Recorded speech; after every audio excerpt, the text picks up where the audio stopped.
ये मंच ऐसे नहीं है, ये मंच किसानों के पेटों से सजा हुआ मंच है। हम इस बात के ट्रस्टी हैं, हम जिम्मेवार हैं इस बात के, जिंदा हैं तब तक जिम्मेवार हैं। झूठ मत फैलाओ। मैंने कहा सुखदेव सुरजेवाला को, मैंने कहा राहुल को भी, मैंने कहा दीपेंद्र को, अभी तुम भी जियोगे 20-30 साल, हम भी जिएंगे 20-30 साल। ये एमएसपी हुए आवेगा, बढ़ बढ़ के क्या होगा तुम मुझे बता दो। मंडी के सामने घूंघट काट के लेकर क्या करोगे भाई? पार्टी दूसरी भी आओगी, लेकिन भाई एक बात का ख्याल रखना, खजाने की चाबी 4 साल तक आप लोगों ने हमारे को दे रखी है। इतने मंत्री अड़े तो उठ के गए हैं नमस्ते कर करके। कैबिनेट की बैठक है शाम तक 5 बजे, अनुमति ले लेकर गए हैं कि भाई साहब चले जाएं। दूसरी पार्टी का मंच सजेगा, मंत्री नहीं पाओगा, मंत्री के बिना ग्रांट नहीं मिल सकती। दूसरी पार्टी का मंच सजेगा, सांसद इतने नहीं मिलेंगे जितने सांसद यहाँ बैठे हैं। केंद्रीय मंत्री संजीव बालियान, उनके पास कौन पाओगे? सारे उतरे उड़ पाओगे। जो उस साल में उतर गया था, यो उस साल उतरे उड़ आदमी ग्रांट नहीं दे सकता। केंद्रीय मंत्री दिल्ली से पधारे, अरे दिल्ली से तो क्या यमुना से पार करते ही आपका इलाका आ जाता है। हरियाणा में पढ़ेर, हरियाणा में ब्याह है।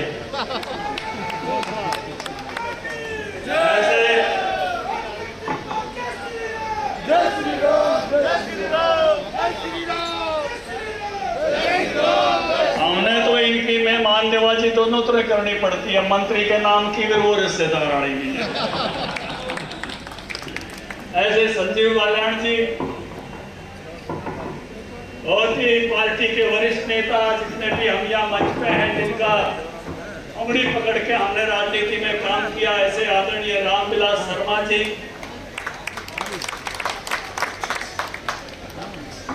केसी पांगड़ जी, पदम जी, दैया जी, तो पुरानी बात जानते हो सारी। ऐसा मौका मिलना कोई आसान नहीं होता। इस इलाके को ओम प्रकाश जी तो सांसद दे रखे। इस मौके पर उपस्थित मेरे साथी पूर्व मंत्री कृष्ण कुमार जी और रणवीर गंगवा जी, हमारे पूर्व मंत्री बहन कविता जैन जी, सारी बीजेपी की टीम जो आपके बीच में है, ये एक ही सपना अपने दिल में लेके आई है कि बड़ौदे के हल्के का विकास होना चाहिए, विकास होना चाहिए, विकास। आज जिस साथी का फॉर्म भराने के लिए हम आए हैं, आपको बात जब ज्यादा महसूस होती है जब कोई आपको ताना मारता है। रामविलास जी, मैं अमेरिका में था जब रियो ओलंपिक चल रहा था, बालियान जी, और मैं डलास सिटी में था, और वहां के एक विश्वविद्यालय में हमारे गांव के एक सेठ ने एक कॉलेज बनाया हुआ है। वो अपना कॉलेज दिखाने के लिए मुझे ले गया था कि यहाँ की डलास यूनिवर्सिटी में मैंने एक कॉलेज बनाया है। वो मुझे ले गया, कॉलेज दिखा रहा था बड़े चाव से, लेकिन उसी यूनिवर्सिटी का वाइस चांसलर भी साथ था, और उसने बड़े व्यंग्य के साथ मुझे कहा, धनखड़ जी, आज तो हिंदुस्तान का भी एक मेडल आ गया। उस समय 27 मेडल अमेरिका के आ चुके थे। पहला मेडल किसी ने जीता था भारत के खिलाड़ी ने। मेरे बड़ी छाती में चोट लगी। अरे मैं कहा कोई इतनी शादी आओगा, हमारे मेडल अमेरिका पे फालतू होंगे। इस व्यक्ति ने मुझे बधाई तो दी है, लेकिन ये बधाई जरा व्यंग्य के साथ दी है। उस दिन मुझे खिलाड़ी का महत्व ध्यान में आया था कि देश के लिए खिलाड़ी कितनी जबरदस्त चीज होती है। पूरी दुनिया में नाम कराता है खिलाड़ी, तिरंगा फहराता है जब वो जीतता है, और जनगण मन बजता है भारत का राष्ट्रीय गीत जब उसका मेडल मिलता है। पूरे देश की आन और बान और शान होते हैं खिलाड़ी, और ऐसी एक शान को, आन और बान को आपके बीच में चुनाव मैदान में डीएसपी की नौकरी छुड़ा के लाए थे भाई। और ऐसे आदमी को, जिसको खिलाड़ी को ऐसे मैदान में उतारा, अब उसकी अगली, अब डीएसपी वाली पेंशन तो हमने रुकवा दी, अब अगली पेंशन की जिम्मेवारी थारी है कि नहीं है?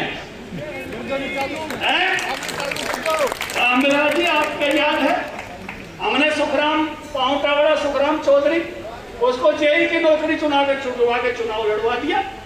कृष्ण मिड्डा जी लोका में गया, लोग ने बोला तेरी पेंशन हुई सुखराम ने बोला जी वह तो रह गई, आप बनवास को भाग गए।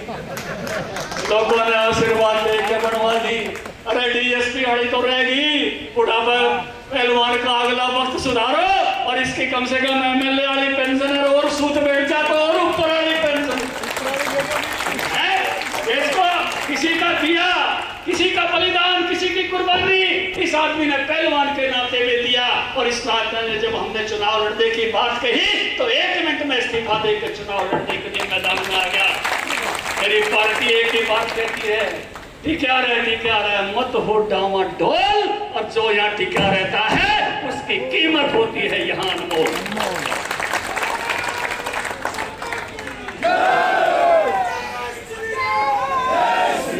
जो लगन के साथ, धैर्य के साथ पार्टी के काम में लग जाता है, पार्टी उसका ख्याल रखती है, उसका संभाल रखती है। भाई हमने अपना काम कर दिया, अगला काम जनता का है आशीर्वाद देने का। अब बड़ौदा की जनता की बारी है। हमने जिस आदमी को नौकरी छुड़ा के चुनाव लड़ाया था, फिर से मैदान में जंग में, और सारे खिलाड़ियों ने, सारे अर्जुन अवार्डियों ने, सारे खेल रत्नों ने, मुझे दुनिया भर के खिलाड़ियों के फोन केवल हरियाणा से नहीं देश भर से आए थे। बोला खिलाड़ी देश के मान सम्मान है धनखड़ साहब, बिल्कुल ठीक बात है, और इसलिए हम भी आपके फैसले के साथ खड़ा होना चाहते हैं। मैंने कहा बिल्कुल हम खिलाड़ियों का मान सम्मान सबसे ऊपर रखेंगे, क्योंकि ये हरियाणा, ये कुश्ती का अखाड़ा है सारा का सारा, ये दंगल है हमारा आन बान शान, या तो हमारे सैनिक होते हैं या हमारे खिलाड़ी होते हैं। हम खिलाड़ियों को सदा से नाच करते हैं। ठीक कर रहे थे रामविलास जी, ठीक कर रहे थे चांगड़ा जी। मेरा गांव ढाकला ढाला पहलवान, बचपन से जब हम तो छोटे थे, जब उनको बड़ी उम्र में देखा था, लेकिन सारा गांव ये कहा करता था कि ढाला पहलवान को पूरा गुआंढ 36 जात घी दिया करती थी। ये जमाना इसी हरियाणा का है, ये इलाका इसी हरियाणा की ये रिवाज है कि सारा का सारा इलाका पहलवान को मिलकर बनाता है। इस बार इसाड़ा घी, इसाड़ा रोड पिपा फिर से एक बार ठोक दन का भाई, इस कुश्ती में भी पहलवान हम तेरे साथ है कि कुश्ती भी लड़ जा और बड़ौदे के विकास की कहानी को आगे बढ़ा।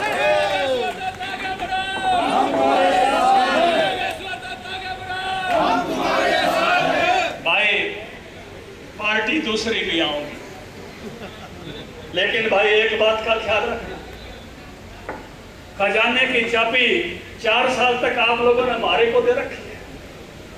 इतने मंत्री अड़े तो उठ के गए हैं नमस्ते कर करके, कैबिनेट की बैठक है शाम तक 5 बजे, अनुमति ले लेकर गए हैं कि भाई साहब चले जाएं।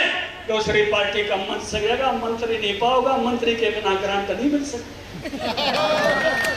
दूसरी पार्टी का मंच सजेगा, सांसद इतने नहीं मिलेंगे जितने सांसद यहाँ बैठे हैं। केंद्रीय मंत्री संजीव बालियान, उनके पास कौन पाओगे?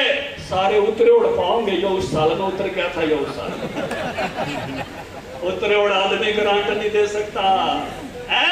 ये सियाने लोग, ये रणबीर नांगल क्या करता है, बोला 3 चीज वक्त की चाहिए, डॉक्टर वक्त का चाहिए। अगर आज जो कहो कि मैं धनवंतरी से इलाज कराऊंगा, लुकमान से इलाज कराऊंगा, इलाज नहीं करा सकते। एक तो भाई ईद के जो डॉक्टर उनने पाना पड़ेगा, दवाई उनने पे देनी पड़ेगी है।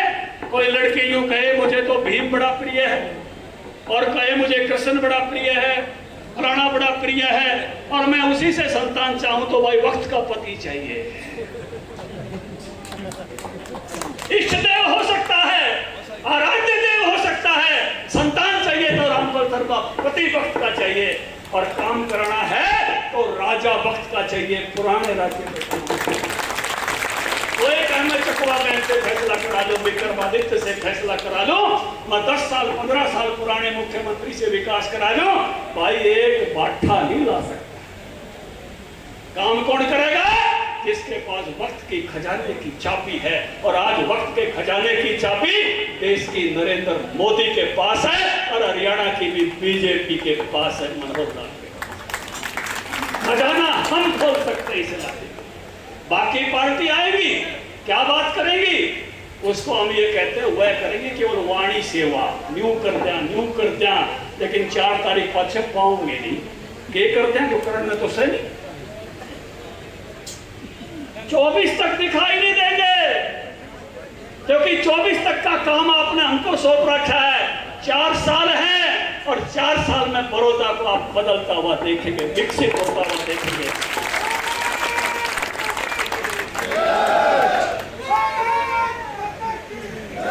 ये बड़ौदे के विकास का वक्त है।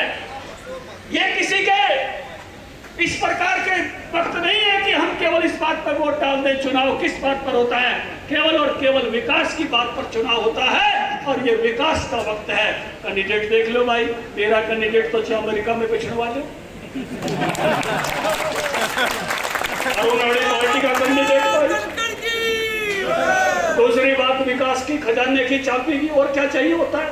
मैं जब अमेरिका में था, एक बात और कई लोगों ने, नरेश कौशिक जी, बड़ी कसौटी बात कही एक आदमी ने बोला, ये राहुल और मोदी के बीच में फैसला करने खातर आपने इतना बड़ा चुनाव कराना पड़ा।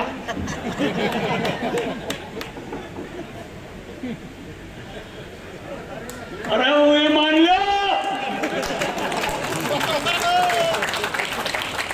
इतना बढ़िया कैंडिडेट, विकास की गारंटी दी, पहले ही एडवांस विकास। अरे यूनिवर्सिटी जनता विद्यालय इतना पुराना ख्वाब था इस इलाके का, कभी हमारे बुजुर्गों ने ख्वाब लिया था। हमारी संतान पढ़ी लिखी होनी चाहिए।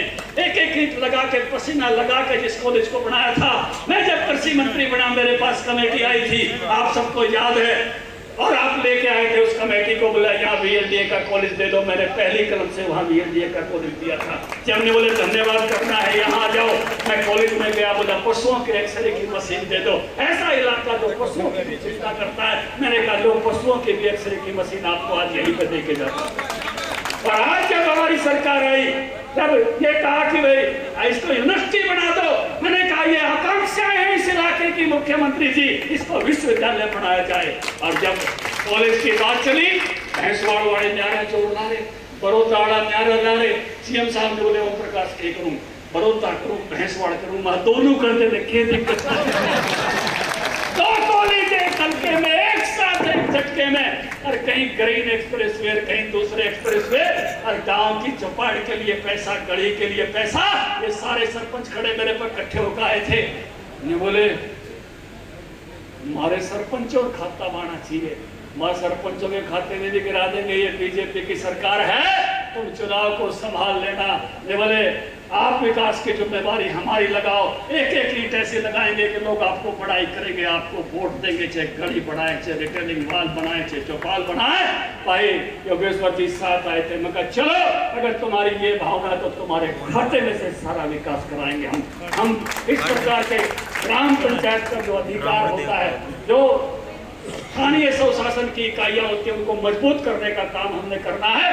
भाई एक बात और कहूंगा, मेरे से पूर्व वक्ताओं ने भी जिक्र किया, कई दिन पहले एक पार्टी ने नारे लाने शुरू किए, निमला मंडी नहीं चलेगी, MSP पर नहीं बिकेगा।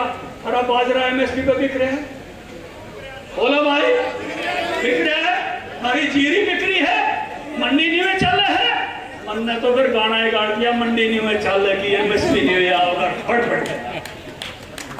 ये जो झूठ बोलने वाले हैं, हम इस सरकार के अंदर बैठे हैं, किसान के ट्रस्टी बनकर बैठे हैं, किसान की जिम्मेवारी लेके बैठे हैं। हम लोगों ने सड़क पे लड़के, ये कांग्रेस के लोग जिस स्वामीनाथन की रिपोर्ट को 6 साल तक पायों नीचे दबाए बैठे थे, ये हुड्डा की रिपोर्ट को, खुद हुड्डा की रिपोर्ट को जो 4 साल तक पैरों नीचे दबाए बैठे थे, जो 10,000 की घोषणा भुगतान, जो 12,000 हमने मुआवजा किया, हम इस किसान के बेटे तुम्हारी लड़ाई सरकार के अंदर लड़ते हैं। एक एक दाने की खरीद कराना हमारी जिम्मेवारी है। हमने कहा मोदी जी, पिछली बार 12,500 करोड़ रुपए में जीरी खरीदी गई थी। मोदी जी ने कहा ओम प्रकाश 14,000 करोड़ रुपए लग जाए, एक एक दाना जीरी का खरीद लो, मैं पैसे दूंगा। हमने कहा मनोहर लाल जी 650 करोड़ बाजरे के लगे थे, 31 लाख क्विंटल आया था, ये 40 आ गया तो बोला ओम प्रकाश से 45 आ जाओ, खजाना खुला है इस इलाके के किसानों के लिए, कितना भी होगा एक एक दाना बाजरे के खरीदेंगे। कपास की डिस्ट्रेस सेल हो रही थी, हम गए सबरती रानी पे गए मुख्यमंत्री, उन्होंने कहा कपास भारत सरकार आके यहाँ कपास खरीदेगी, खरीद रहे हैं एक एक दाना, ऐसे आके खरीदेंगे। जिम्मेवारी है, ये मंच ऐसे नहीं है, ये मंच किसानों के पेटों से सजा हुआ मंच है।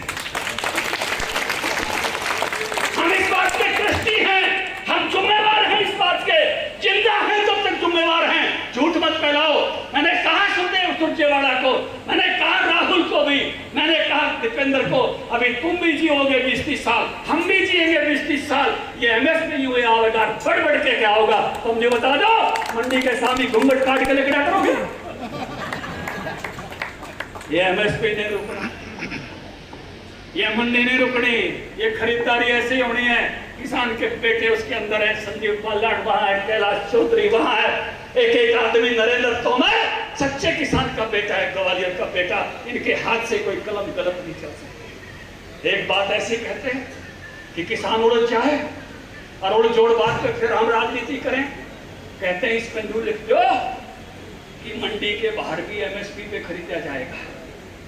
बात सुनने में बहुत सोहनी लगे, मनने भी शुरू में बहुत सोहनी लगी।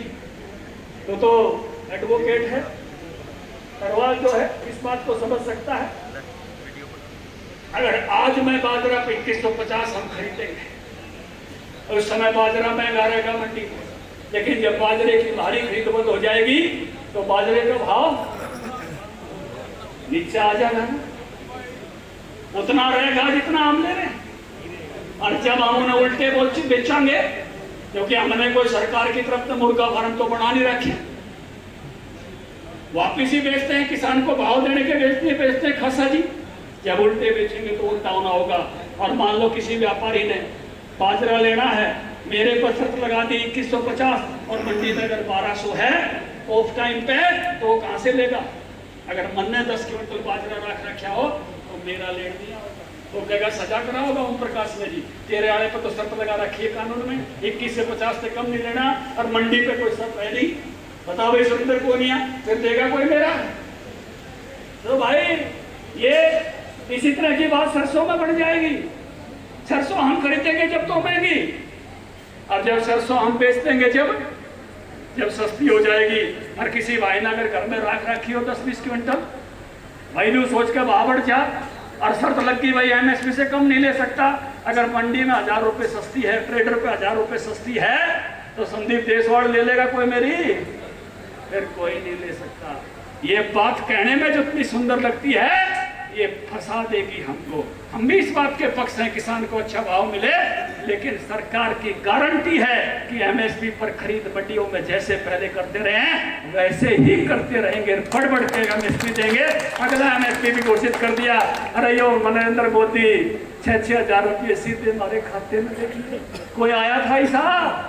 मनमोहन ने कदे अठन्नी भी बेची थी, उससे पहले किसी कांग्रेसी प्रधानमंत्री ने दी थी? बता दे राम पड़े कदे अठन्नी। राहुल का के बापू का तो यो बयान था, मैं 1 रुपया बेचूं तो 15 पैसे मिलते हैं। राजीव का बयान आपको याद होगा। लेकिन मोदी जब 2000 भेजा तो 2000 आते हैं। मेरे फसलों की चिंता कर दी बीमा करके। 5300 करोड़ से ज्यादा का मुआवजा किसानों को मिल गया। बड़ौदा के इलाके में भी किसानों को फसलों का अच्छा मुआवजा मिला है। ये सरकार किसानों की सरकार है, किसानों के पक्ष में खड़ी है। और अगली बात तो मैंने कही कि जब तक जीवन है हम ट्रस्टी हैं, जितने भी लोग यहाँ किसान के घर के बच्चे बैठे हैं, एक एक काम किसान के हक का होगा, क्योंकि हमको भरोसा है कि मोदी से अच्छा किसान जैसी कोई हो नहीं सकता। और ये जो आरोप लगाने वाले लोग हैं, 6 साल हो गए इस सरकार को, कोई आदमी ये बता दे कि हमने 1 किल्ला सरकार ने किसी किसान का लेके किसी पूंजीपति को दे दिया। एक किल्ला कह रहा हूं, 90 लाख किल्ले का हरियाणा, 1 किल्ला बता दो। और जो ये भाषण करते हैं, उन्होंने 17,000 एकड़ जमीन अमीरों को दे रखी है। पूछ लेना भूपेंद्र का। 9,000 एकड़ अकेली रिलायंस को दे रखी है, 6,000 एकड़ झज्जर की दे रखी है, सतबीर गांधी आया हुआ पूछ लो, गुड़गांव की दे रखी है। कौन है पूंजीपतियों के दलाल? सावधान रहना, किसने दी है सोनीपत की सारी जमीन? ये सावधान रहना इन लोगों से। ये बात कुछ करते हैं और काम कुछ करते हैं। ये स्वामीनाथन की रिपोर्ट दबाने वाले लोग, ये अपनी कमेटी लागू नहीं करवाने वाले लोग, 10,000 की झूठ बोलने वाले लोग, और ऐसे पूंजीपतियों के जो ये वो बढ़ते हैं। आपने देखा किस तरह से जमीन ने हरियाणा की लुटवाई थी। आज किसानों के बेटे इस सरकार में हैं, एक खुद नहीं लिया हमने किसी भी किसान का, जो लिया उसकी मर्जी से उसके कहे हुए पैसे देकर लिया सरकार की विकास योजनाओं के लिए। तो ऐसी लोगों से सरकार ऐसा विकास का संकल्प, बड़ौदे के विकास का संकल्प, ये आया हुआ जींद का हमारा एमएलए कृष्ण मिटा बड़ा हो जाए पे जो भी ऐसा ही नगीना है, उपचुनाव वाले का नाम बहुत हो जाए है और काम भी बहुत हो जाए। ये सारे नु देखे VIP की डाली उड़े वाला जिस तरह जींद वाले ने देखे ना, न्यू यही देखा करेंगे बड़ोते वाले ने। काट लो काम, मौका है, 4 साल लगा लो, चांद बड़ोते को चमका लो। इतना ही निवेदन आपके बीच में करने आया हूँ कि ये एक अवसर आपको मिला है बड़ौदे के विकास का। एक एक वोट विकास पर पड़नी चाहिए, अच्छी शख्सियत पर पड़नी चाहिए, देश की आन बान और शान पर पड़नी चाहिए। इतनी बात करके अपनी बात को विराम दूंगा।